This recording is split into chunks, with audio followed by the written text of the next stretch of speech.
कल्पना कीजिए, अगर सिर्फ 30 दिन में आप अपनी जिंदगी का स्तर बदल सकें, अगर आप कम समय में ज्यादा बेहतर और शांत मन से काम कर सकें, अगर आपकी आदतें, आपकी ऊर्जा और आपका फोकस सब आपके नियंत्रण में हो, इसी यात्रा पर लेकर जाती है द प्रोडक्टिविटी एक्सपेरिमेंट। ये किताब किसी जादुई शॉर्टकट की बात नहीं करती। ये दिल खोलकर बताती है कि उत्पादकता एक कला भी है और एक विज्ञान भी। अध्याय 1, तुम्हें रोक कौन रहा है। अध्याय की शुरुआत एक बेहद सच्चे रोजमर्रा वाले सवाल से होती है। हम चाहते तो बहुत कुछ हैं, पर करते क्यों नहीं। लेखक अपने जीवन की एक ईमानदार झलक पेश करता है। उसके पास सपने थे, बेहतर करियर, ज्यादा आउटपुट, संतुलित जीवन, पर हकीकत काम आधे अधूरे रह जाते थे, ध्यान बिखरा रहता था और दिन अपने हिसाब से चलता था, लेखक के हिसाब से नहीं। यही वह बिंदु है जहां उसे एहसास होता है कि असली लड़ाई बाहर की चीजों से नहीं, बल्कि अपने ही दिमाग और अपनी ही आदतों से है। अध्याय का केंद्रीय विचार सेल्फ अवेयरनेस है और प्रोडक्टिविटी का पहला कदम। अध्याय बताता है कि कोई भी व्यक्ति अपनी प्रोडक्टिविटी तब तक नहीं बढ़ा सकता जब तक वह ये न जान ले कि उसे कौन सी चीजें रोक रही हैं। लेखक ने अपनी कमजोरियां कागज पर उतारी। दिन भर मोबाइल नोटिफिकेशंस का डिस्ट्रैक्शन, कामों की लंबी सूची, पर कोई स्पष्ट प्राथमिकता नहीं शुरू करने के लिए, मोटिवेशन की कमी, ऊर्जा की असमानता, कभी हाई कभी लो, और सबसे बड़ी, कभी भी प्लान न बनाना। किताब कहती है प्रोडक्टिविटी की शुरुआत सुधार से नहीं, पहचान से होती है।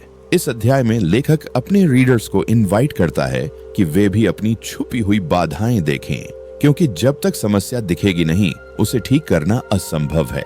पहला जागरण, हम कम नहीं, बिखरे हुए होते हैं। बहुत लोग सोचते हैं कि वे कम करते हैं, पर सच्चाई ये होती है कि वे बहुत कुछ करते हैं, लेकिन गलत चीजें। लेखक ने पाया कि उसके दिन का 70% समय उन कामों में जाता था जिनसे उसका कोई बड़ा परिणाम नहीं निकल रहा था। इस रियलाइजेशन ने उसके अंदर एक बड़ा बदलाव जगाया। वह समझ गया कि प्रोडक्टिविटी सिर्फ ज्यादा मेहनत नहीं, बल्कि ज्यादा स्पष्टता प्लस ज्यादा नियंत्रण, माइंडसेट शिफ्ट सबसे महत्वपूर्ण हिस्सा। इस अध्याय का गोल्डन संदेश, आप अपने दिन को डिजाइन करो या दिन आपको अपने अनुसार चला देगा। लेखक ने 30 दिनों का एक्सपेरिमेंट शुरू करने का निर्णय इसी वजह से लिया, क्योंकि वह यह जानना चाहता था कि अगर वह खुद अपने फोकस, एनर्जी और आदतों को नियंत्रित करे तो वह आखिर कितना आगे जा सकता है। अध्याय 1 का प्रैक्टिकल लेसन फॉर लिसनर्स। अध्याय 1 के अंत में लेखक 3 जरूरी काम सुझाता है। अपनी डिस्ट्रैक्शंस की लिस्ट बनाओ। फोन, सोशल मीडिया, शोर, लोग, अपने ही विचार पहचान लो। 2 अपनी टॉप 3 प्राथमिकताएं लिखो। हर दिन नहीं, लाइफ की 3 सबसे बड़ी प्राथमिकताएं जो लंबे समय में आपको आगे ले जाएंगी। 3 अपने दिन का ईमानदार ऑडिट, कहां समय जा रहा है और उससे क्या निकल रहा है, ये देखना प्रोडक्टिविटी बढ़ाने की असली शुरुआत है। अध्याय का संदेश, इस अध्याय का सार ये है, आप तभी बदलते हो जब आप स्वीकार करते हो कि कहां फंसे हो। सेल्फ अवेयरनेस ही प्रोडक्टिविटी का पहला दरवाजा है, उसके बिना आगे कुछ भी संभव नहीं। Curious question for next chapter, cliffhanger. अध्याय के अंत में एक बड़ा सवाल उठता है, अगर आपको अपनी समस्याएं दिख गईं, तो उन्हें सुधारने का पहला सबसे प्रभावी कदम क्या है। किताब इसका जवाब अगले अध्याय में देती है, जहां प्रोडक्टिविटी को बढ़ाने के लिए पहला बड़ा प्रयोग शुरू होता है। क्या आप जानना चाहते हैं कि वह पहला लाइफ चेंजिंग एक्सपेरिमेंट क्या था और उसने लेखक की पूरी दिनचर्या कैसे उलट दी। अध्याय 2, पहला प्रयोग, सबसे जरूरी चीज पहले। एक महत्वपूर्ण खुलासा। अध्याय 1 के अंत में लेखक अपनी रुकावटें पहचान चुका था। अब वह जानता था कि उसे रोक क्या रहा है, पर असली सवाल था, अब शुरुआत कहां से करूं। अध्याय 2 इसी सवाल का जवाब है। लेखक तय करता है कि उसका पहला एक्सपेरिमेंट होगा हर दिन सिर्फ वही करना जो सच में मायने रखता है। यह आसान लगता है, पर असल में ये सबसे कठिन प्रयोगों में से एक है। भाग 1, 3 most important tasks, MIT rule. लेखक ने पहला नियम बनाया, हर सुबह उठकर वह सिर्फ 3 ऐसे काम चुनेगा जो उस दिन उसके जीवन को आगे बढ़ाएंगे। ये 3 काम चाहिए, हाई इम्पैक्ट, हाई इंपॉर्टेंस, लो नॉनसेंस, जीरो डिस्ट्रैक्शन। पहली ही सुबह उसे एहसास हुआ कि उसकी टू डू लिस्ट में 20 से 25 काम थे, पर उनमें से सिर्फ 2 से 3 ही वास्तव में महत्वपूर्ण थे। यही उसकी प्रोडक्टिविटी का टर्निंग पॉइंट बना। भाग 2, प्रायोरिटीज बताते हैं कि आप कौन हैं। इस एक्सपेरिमेंट ने उसे सिखाया कि हम सबके पास समय बराबर है, पर फर्क इस बात से पड़ता है कि हम अपने समय को किस चीज के लिए समर्पित करते हैं। किताब यहाँ एक गहरी लाइन सिखाती है, मेरे वर्ड्स में, आपकी प्रायोरिटीज आपके सपनों का नक्शा होती हैं। अगर प्रायोरिटीज गलत हैं तो मेहनत भी बेकार है। भाग 3, डिस्ट्रैक्शन डिटॉक्स। लेखक ने महसूस किया कि हाई प्रायोरिटी काम करने से बड़ा दुश्मन है विचलन, डिस्ट्रैक्शंस। इसीलिए इस एक्सपेरिमेंट का दूसरा हिस्सा था। पहले 3 MIT पूरे होने तक फोन, सोशल मीडिया, नोटिफिकेशन सब बंद। कोई मल्टीटास्किंग नहीं। डीप फोकस मोड में काम शुरुआत में मुश्किल था। दिमाग बार बार फोन की तरफ भागता था, मन इधर उधर की बातें सोचता था। पर कुछ ही दिनों में वह समझ गया कि डिस्ट्रैक्शन हटाने से काम तेज नहीं होता, काम गुणवत्ता में बदल जाता है। भाग 4, पहले जरूरी फिर जरूरी नहीं। प्रोडक्टिविटी का गोल्डन लॉ। यहाँ लेखक एक बहुत बड़ी बात पहचानता है। दैनिक जीवन में 80% काम ऐसे होते हैं जो सिर्फ व्यस्त रखते हैं, 20% काम ऐसे होते हैं जो सिर्फ जरूरी रखते हैं, पर आपके जीवन को आगे नहीं बढ़ाते। जब उसने सिर्फ 3 असली काम चुने तो हर दिन का अंत इस संतोष के साथ होता था कि आज मैंने सच में प्रगति की। उसकी आउटपुट नहीं, उसका अलाइनमेंट बदल रहा था। भाग 5, बदलाव का अनुभव। कुछ ही दिनों में उसे महसूस हुआ, काम कम करने के बावजूद आउटपुट बढ़ रही थी, दिमाग हल्का हो रहा था, दिन पर्पसफुल लगने लगा था और सबसे महत्वपूर्ण, उसका आत्मविश्वास बढ़ रहा था। क्योंकि जब आप हर दिन छोटी छोटी जीत हासिल करते हैं तो आपका दिमाग उसे मोमेंटम में बदल देता है। अध्याय का प्रैक्टिकल लेसन फॉर लिसनर्स। हर सुबह अपने दिन के 3 सबसे महत्वपूर्ण काम तय करें। उन 3 कामों से पहले कुछ और न करें। Phone, social media, distracting tabs बंद रखें। शाम को देखें क्या उन 3 में से 3 पूरे हुए। इन 30 दिनों का पहला एक्सपेरिमेंट पाठक को यह सिखाता है, आप सब नहीं कर सकते, पर आप वही कर सकते हैं जो सच में मायने रखता है। Curiosity question for next chapter. अध्याय 2 के अंत में एक दिलचस्प सवाल खड़ा होता है, अगर हम दिन को प्रायोरिटीज से नियंत्रित कर सकते हैं तो क्या हम अपने ध्यान, फोकस को भी नियंत्रित कर सकते हैं। अगला अध्याय इसी सबसे बड़े रहस्य को खोलता है कि हमारा दिमाग फोकस क्यों खोता है और कैसे उसे रेजर शार्प ध्यान में बदला जा सकता है। अध्याय 3, ध्यान, आपकी सबसे कम और सबसे कीमती शक्ति। अध्याय 3, ध्यान, आपकी सबसे कम और सबसे कीमती शक्ति। अध्याय 3, ध्यान, आपकी सबसे कम और सबसे कीमती शक्ति। अध्याय 3, ध्यान, आपकी सबसे कम और सबसे कीमती शक्ति। अध्याय 3, ध्यान, आपकी सबसे कम और सबसे कीमती शक्ति। अध्याय 3, ध्यान, आपकी सबसे कम और सबसे कीमती शक्ति। अध्याय 3, ध्यान, आपकी सबसे कम और सबसे कीमती शक्ति। अध्याय 3, ध्यान, आपकी सबसे कम और सबसे कीमती शक्ति। अध्याय 3, ध्यान, आपकी सबसे कम और सबसे कीमती शक्ति। अध्याय 3, ध्यान, आपकी सबसे कम और सबसे कीमती शक्ति। अध्याय 3, ध्यान, आपकी सबसे कम और सबसे कीमती शक्ति। अध्याय 3, ध्यान, आपकी सबसे कम और सबसे कीमती शक्ति। अध्याय 3, ध्यान, आपकी सबसे कम और सबसे कीमती शक्ति। अध्याय 3, ध्यान, आपकी सबसे कम और सबसे कीमती शक्ति। अध्याय 3, ध्यान, आपकी सबसे कम और सबसे कीमती शक्ति। अध्याय 3, ध्यान, आपकी सबसे कम और सबसे कीमती शक्ति। अध्याय 3, ध्यान, आपकी सबसे कम और सबसे कीमती शक्ति। अध्याय 3, ध्यान, आपकी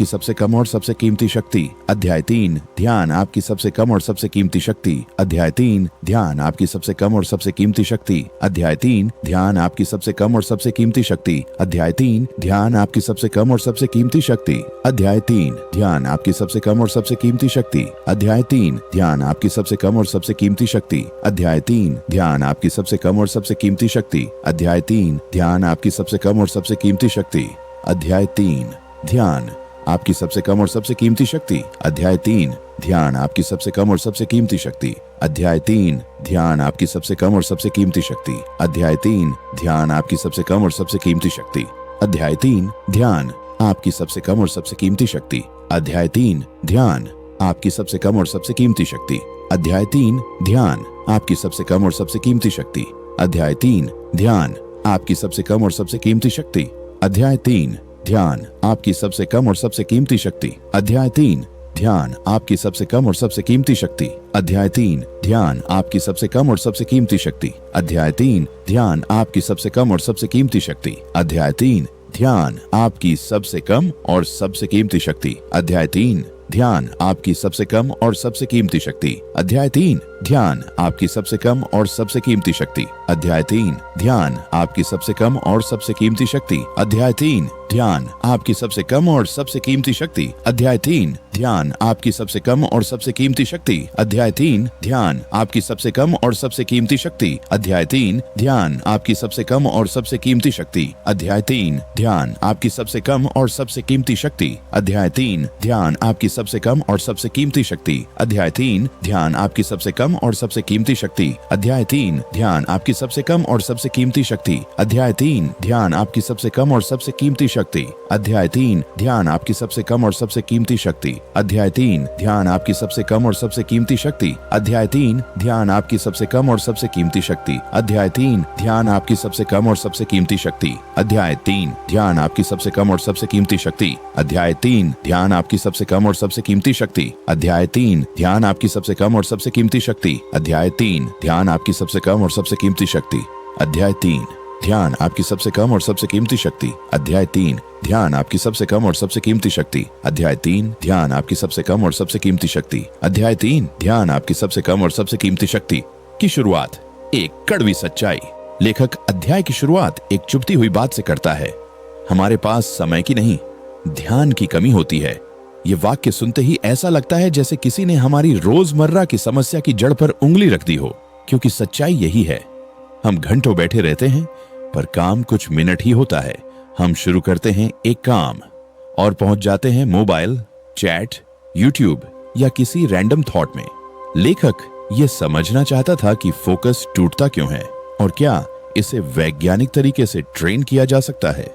भाग 1, दिमाग का सच। हमारा मन भटकने के लिए बना है। किताब एक दिलचस्प वैज्ञानिक तथ्य बताती है, मेरे शब्दों में समझाया हुआ। मानव दिमाग स्वाभाविक रूप से हर 40 सेकंड में भटकता है। यानी आपका दिमाग खराब नहीं है, भटकना उसकी प्राकृतिक प्रवृत्ति है। समस्या डिस्ट्रैक्शन नहीं, समस्या यह है कि हम डिस्ट्रैक्शन को नियंत्रित करना नहीं सीखते।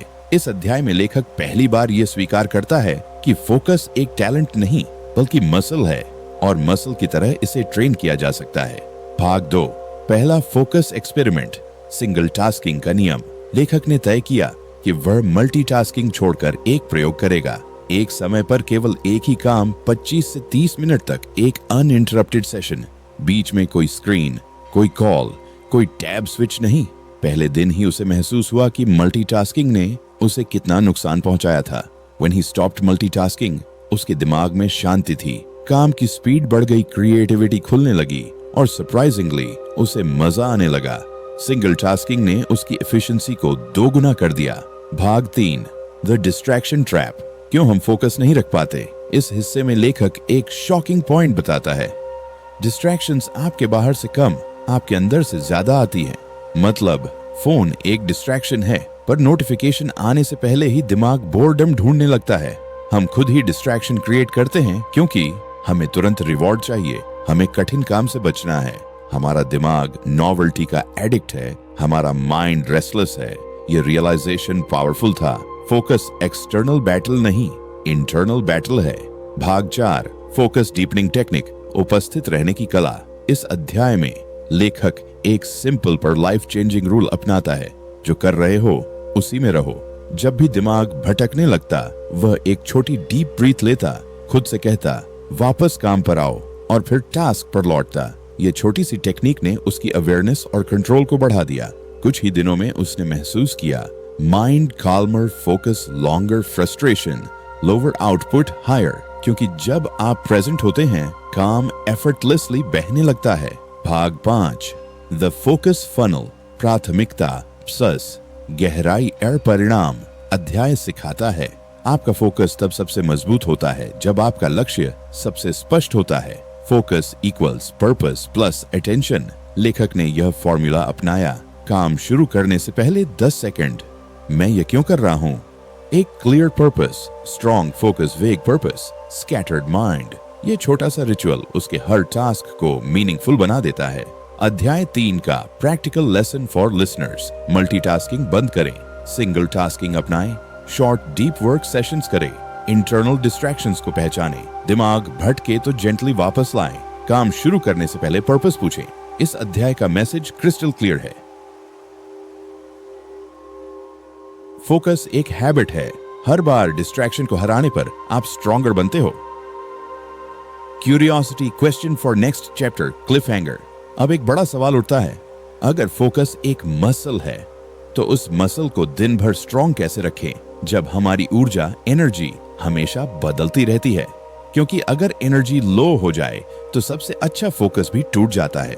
अगला अध्याय इसी रहस्य को खोलता है कि ऊर्जा का प्रबंधन प्रोडक्टिविटी की असली रीढ़ क्यों है और इसे कैसे मास्टर किया जाए। अध्याय 4, एनर्जी, वह ईंधन जिस पर आपकी पूरी जिंदगी चलती है। अध्याय की शुरुआत एक छुपी हुई सच्चाई। लेखक एक बेहद जरूरी बात कहकर अध्याय शुरू करता है। थकान आपका दुश्मन नहीं, थकान आपका संकेत है। मतलब जब आप प्रोडक्टिव नहीं होते तो अक्सर आप खुद को दोष देते हैं, मेरी आदत खराब है, मेरा फोकस खराब है, मेरी विल पावर कम है। पर लेखक ने खोजा कि असल वजह यह नहीं थी कि उसका ध्यान कमजोर था, बल्कि उसकी ऊर्जा खत्म हो चुकी थी। यह वह टर्निंग पॉइंट था जहां उसने समझा कि एनर्जी मैनेजमेंट ही प्रोडक्टिविटी की रीढ़ है। भाग 1, एनर्जी के 3 स्तंभ। लेखक अपने शरीर और दिमाग को समझने के लिए सेल्फ स्टडी करता है और 3 बड़े पिलर्स पहचानता है। एक फिजिकल एनर्जी, शरीर की ताकत, नींद, खाना, हाइड्रेशन, मूवमेंट, यह शरीर का ईंधन। 2 मेंटल एनर्जी, दिमाग की स्पष्टता, फोकस, स्ट्रेस लेवल्स, क्लैरिटी, सोचने की ताकत। 3 इमोशनल एनर्जी, आपकी भावनाएं, मूड, मोटिवेशन, कॉन्फिडेंस, काम करने की इच्छा। किताब में एक बेहद शक्तिशाली पॉइंट आता है, अगर ये तीनों ऊर्जा हाई हैं तो आप साधारण इंसान से सुपर प्रोडक्टिव इंसान बन जाते हैं। भाग 2, स्लीप एक्सपेरिमेंट, नींद सबसे बड़ा परफॉर्मेंस एनहांसर। लेखक नींद पर एक्सपेरिमेंट शुरू करता है। पहले वह न्यूरोसाइंस पढ़ता है, फिर खुद पर 7 दिन का स्लीप ट्रैकिंग प्रयोग करता है। उसे शॉकिंग डिस्कवरीज होती हैं। नींद का 1 घंटा कम होना, अगले दिन क्रिएटिविटी 100% बढ़ जाता है, 30 से 40% गिरा देता है। गहरी नींद, डीप स्लीप, दिमाग का असली रिचार्ज मोड है। देर से सोना, फोकस सबसे पहले गिराता है।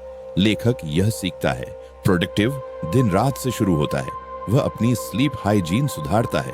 सोने से 1 घंटा पहले स्क्रीन बंद, हल्की स्ट्रेचिंग, कमरे में कम रोशनी, बिस्तर, सिर्फ आराम, न कि फोन काम। कुछ ही दिनों में उसकी मेंटल क्लैरिटी शार्पली बढ़ जाती है। भाग 3, फूड साक्षर फ्यूल, खाना ऊर्जा का पेट्रोल। लेखक खाने पर एक्सपेरिमेंट करता है। कुछ दिन जंक हेवी डाइट और कुछ दिन लाइट क्लीन डाइट। डिफरेंस चौंकाने वाला था। हेवी फूड, दिमाग sluggish light, balanced meals, focus sharp, hydration low, irritability high, fruits less nuts, sustained energy. उसे एक फॉर्मूला मिलता है, खाना जितना सिंपल, एनर्जी उतनी स्टेबल। भाग 4, मूवमेंट, खास एनर्जी एक्टिवेशन। लेखक को महसूस हुआ कि लंबे समय तक बैठकर काम करना एनर्जी को खा जाता है, इसलिए वह एक नया रूल अपनाता है। हर 45 से 60 मिनट पर 2 से 3 मिनट की walk, low impact stretching, short breathing reset. ये छोटे मूवमेंट्स उसकी एनर्जी को दिन भर स्टेडी बनाए रखते थे। वह कहता है, जब आपका शरीर चलता है, आपका दिमाग जागता है। भाग 5, इमोशनल एनर्जी, सबसे अनदेखी शक्ति। किताब का सबसे गहरा हिस्सा यहाँ आता है। आपका मूड आपकी प्रोडक्टिविटी को 60% तक प्रभावित करता है। अगर आप उदास, तनावग्रस्त, चिंतित या परेशान हैं, तो आपका दिमाग फोकस करना नहीं चाहता। इसीलिए लेखक ग्रेचुइटी जर्नलिंग, माइंडफुलनेस और छोटे पॉजिटिव ट्रिगर्स अपनाता है। कुछ ही दिनों में वह महसूस करता है, इमोशनल एनर्जी हाई हो तो कठिन काम भी हल्का लगता है। अध्याय 4 का प्रैक्टिकल लेसन फॉर लिसनर्स, नींद क्वालिटी बढ़ाएं, फोकस अपने आप बढ़ेगा, खाना सिंपल रखें, एनर्जी स्थिर रहेगी, दिन में मूवमेंट रखें, दिमाग एक्टिव रहेगा, भावनाओं को मैनेज करें, मोटिवेशन बनी रहेगी, पानी, सांस, शांति। ये सब आपका असली प्रोडक्टिविटी कॉम्बो। इस अध्याय का मैसेज क्लियर है, टाइम नहीं, एनर्जी आपका असली कैपिटल है। जिसकी ऊर्जा स्टेबल है, उसकी प्रोडक्टिविटी अनबीटेबल है। Curiosity question for next chapter, Cliff hanger. अब एक खतरनाक सवाल उठता है, अगर ऊर्जा इतनी महत्वपूर्ण है तो क्या हम अपने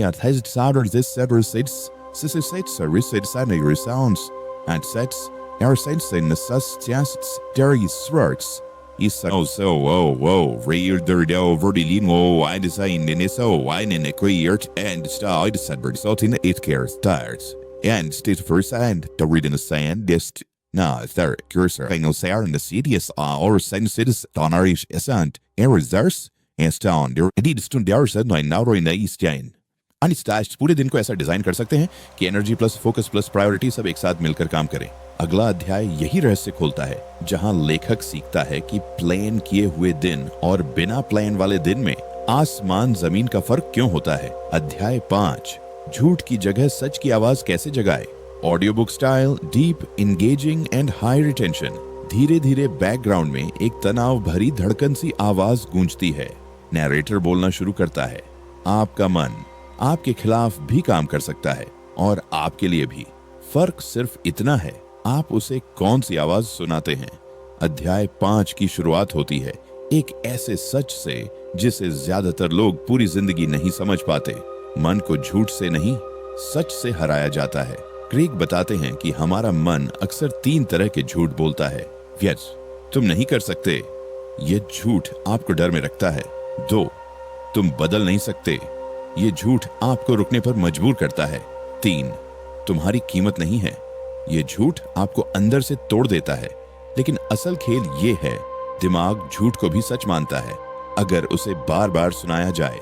इसीलिए लेखक कहते हैं अगर झूठ बार बार सुनाकर दिमाग को तोड़ा जा सकता है तो सच बार बार सुनाकर उसे बनाया भी जा सकता है। अध्याय का turning point, truth replacement strategy.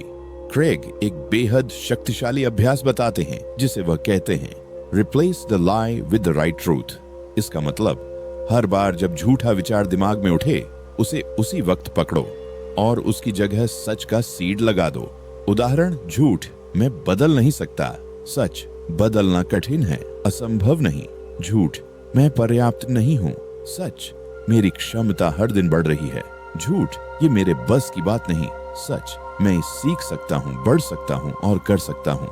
आप अपने दिमाग को सच की भाषा सुनाना शुरू करें तो धीरे धीरे आपके विचार, फिर आपकी आदतें, फिर आपके परिणाम सब बदलने लगते हैं। अध्याय 5 का सबसे बड़ा लेसन, आप अपनी सोच को नियंत्रण में नहीं ले सकते जब तक आप यह नहीं जानते कि कौन सी सोच सच है और कौन सी सिर्फ एक पुरानी चोट का झूठ। लेखक यहाँ एक लाइन कहते हैं जो मन को हिला देती है, अगर आपने अपनी सोच को ट्रेन नहीं किया तो आपकी सोच आपको ट्रेन कर देगी। अध्याय का इमोशनल एंडिंग, नैरेशन की आवाज धीमी होकर गंभीर हो जाती है। जिंदगी का हर दिन एक जंग है, झूठ और सच के बीच। लेकिन अच्छी खबर ये है, आप जीत सकते हैं, आप जीतने के लिए ही बने हैं। और यही है अध्याय 5 का सार। Curiosity question for next chapter, powerful cliffhanger. अब एक बेहद महत्वपूर्ण सवाल उठता है, अगर सच की बातें जानना काफी नहीं तो सच को दिमाग में जड़ कैसे बनाया जाए। कैसे एक सोच को सिर्फ विचार न रहने देकर आपकी नई पहचान बनाया जाए। अगला अध्याय इसी रहस्य को खोलता है जहां लेखक बताता है कि कैसे एक नया विचार, एक नई आदत और एक नई पहचान बनाता है। अध्याय 6 आइडेंटिटी शिफ्ट, जब सोच आदत नहीं आपकी पहचान बन जाती है। Cinematic powerful high retention story telling, background में धीमी रहस्यमयी धुन, नैरेटर की गहरी आवाज शुरू होती है। हम वही करते हैं जो हम खुद को मानते हैं। अगर पहचान बदल जाए तो व्यवहार अपने आप बदल जाता है। अध्याय 6 की शुरुआत एक चौंकाने वाले सच से होती है, हमारी सबसे बड़ी लड़ाई आदतों से नहीं पहचान से होती है। क्रेग बताते हैं कि लोग अक्सर सोचते हैं कि उन्हें डिसिप्लिन की जरूरत है, मोटिवेशन की जरूरत है, नई हैबिट्स की जरूरत है। लेकिन सच क्या है, अगर आपकी पहचान पुरानी है तो नई आदतें कभी टिक नहीं सकती। यह अध्याय इसी आइडेंटिटी शिफ्ट का पूरा विज्ञान खोलता है। 1, व्यवहार बदलने की कोशिश बेकार है जब तक पहचान नहीं बदली जाती। लेखक एक एग्जाम्पल देते हैं, 2 लोग स्मोकिंग छोड़ने की कोशिश कर रहे हैं।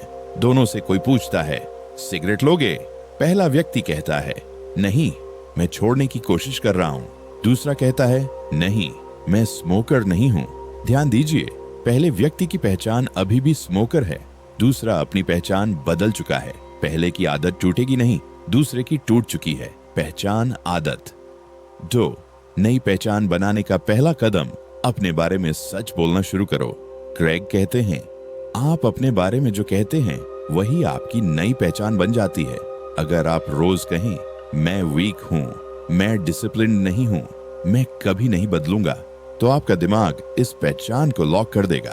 लेकिन अगर आप छोटी, सच्ची, सकारात्मक पहचान बनाना शुरू करें तो दिमाग उसे धीरे धीरे स्वीकार करने लगता है। उदाहरण, मैं फोकस्ड इंसान बन रहा हूँ, मैं धीरे धीरे डिसिप्लिन्ड हो रहा हूँ, मैं अपनी सोच को कंट्रोल करना सीख रहा हूँ। यही छोटे बयान आपकी पहचान को रिवायर करते हैं।